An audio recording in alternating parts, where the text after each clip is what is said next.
on your TV. What day is it?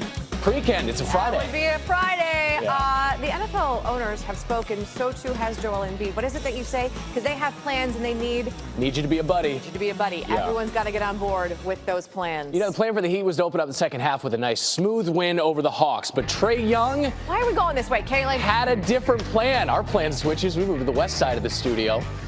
We're in Atlanta. Director trying to be cool. Trae Young coming off of the All-Star break. First time in his career he's been named an All-Star. And here, he's playing like one. That's a deep three. And that's a theme for this thing. Look where he pulls up here. What?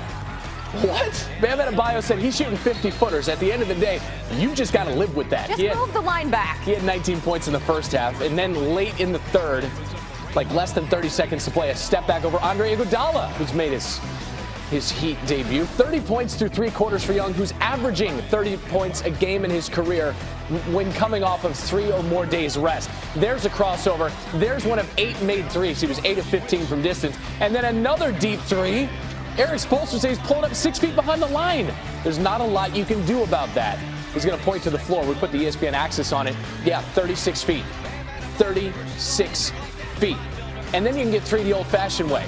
He makes you respect the three. In amongst the trees, little contact, and one. He was 12 of 25 from the floor. He'd make the free throw, and we're tied. Heat up 2 under 2 minutes to play. Andre Iguodala, who was minus 33 in this game, to Bam Adebayo, who was plus 14. Adebayo had 28 points and 19 rebounds. Later, Hawks down 3.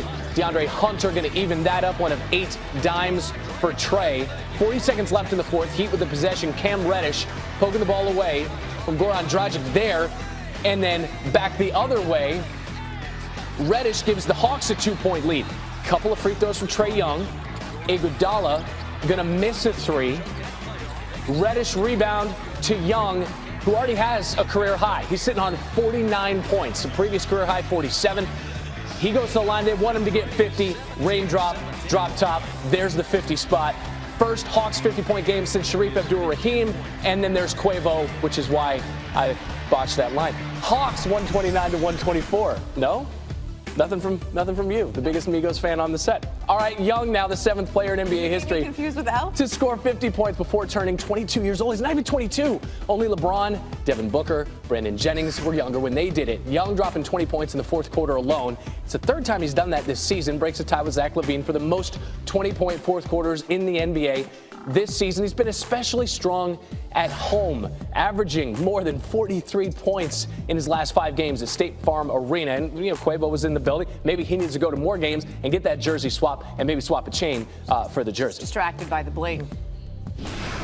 Got the Sixers hosting the Nets. That's Joel Embiid. Look, Philly trailed by 20 in the second quarter. Is that a lot?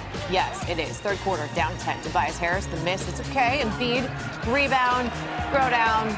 One of his 6 offensive rebounds, and a little bit later, nice little fadeaway jumper over DeAndre Jordan. So the Sixers, after being down 20 in the second, they head into the fourth, trailing by 1. Fourth quarter, now up 3. Embiid looked a little bit more vintage Embiid. Brett Brown said his defense, his energy, his passion, all of it was contagious. 35 seconds to go. Game is tied, 101 all. Spencer Dinwiddie spinning. Tough little jumper. He had 22 for the Nets. That gave the Nets a 2-point lead. 5 seconds to go. Game tied. Embiid after 2 free throws there. Wilson Chandler gets under the basket. Embiid, big block. More on his defense in a minute. He did have 2 blocks in the game, but that is how we got bonus basketball. 103 for you, 103 for you. 2 to go in overtime. Sixers now up 4. Alec Burks using the screen. 19 points off the bench to go with Embiid's season-high 39. The Nets scored a point in overtime. Sixers get their 4th straight win. They ran that offense through Embiid, in part because there was no Ben Simmons. He was out with some back tightness. And with Embiid on the court, the Sixers shot 48%. They were plus 24. When Embiid was off the court, they shot just 32%, and they were minus 16. Good morning now to our Tim Legler. Look, when Embiid plays like he did against the Nets, what is this ceiling for the Sixers team? If he plays like that, he can bottle what he did last night. This is a team that can get all the way to the NBA Finals, which is where I predicted them to be before the season started. Unfortunately, these types of efforts have been very inconsistent for Philly, and they've also had a difficult time finding nights when Embiid can play like this with Ben Simmons on the court. That's been the biggest challenge, and Ben Simmons wasn't out there last night, and it basically meant the entire offense was built around Joel Embiid playing power basketball. And when he does it and he gets to the line, he's on the offensive glass. And more importantly for me, the way that he played defensively down the stretch of that game, he made plays last night that the only other player in the league that can make those is Rudy Gobert in Utah. He was that dominant on both ends of the floor. Can he harness it night after night? That's been the big challenge for Joel Embiid, because for me, this is one of those teams that's got a crazy range of either a first-round exit or potentially playing for an NBA championship on the biggest stage. Joel Embiid's going to determine that, and if he plays more often like he did last night, Nicole, they can make it all the way to the finals. He also said something interesting last night. He said, "I'm done making other people on the court feel comfortable when I'm out there." No context given to who he may have been talking about, but you mentioned it. There was no Ben Simmons in this game, and they played this offense entirely different, with Embiid being the focal point. So how do they fix it? How do they fix the problems when Ben Simmons does come back? Yeah, it's interesting because I think this is a team that has some spacing issues anyway, because, both of those guys, when they're at their best, are playing, within 8 feet from the basket. So they've got some issues in terms of spacing as it is, but they got so much talent across the board, they can still get it done if their first priority on a nightly basis is to make sure Joel Embiid plays with his back to the basket and plays in the post and plays with a willingness to get up the floor, get down inside, draw double teams, and play inside-out basketball. Look, Ben Simmons will have his opportunities in the open floor, and even opportunities if Joel Embiid's out of the game where you can now make him more of the focal point. It can work. But for me, it starts with Embiid's mentality. And for him to say, hey, I'm done making other people comfortable, some of the problems with the Sixers have been Joel Embiid. He's the guy that can determine where he wants to go on the floor more often than not. I don't think it's mandated to him that he spend time on the perimeter the way he does some nights. It's really up to him how he wants to play. And that's what it comes down to. I know Sixers fans were loving what they were seeing out of him last night. Let's see if they can keep this going forward, because they have been the biggest enigma to me in the entire East. And they have now won 4 straight after that 4-game losing streak. Look, the Ben Simmons situation is it's back tightness. He's listed as like a day-to-day sort of thing, which is not the case now for the Nets with Kyrie Irving, who's going to miss the rest of the season. That right shoulder impingement that's limited him to just 20 games so far this season will require surgery.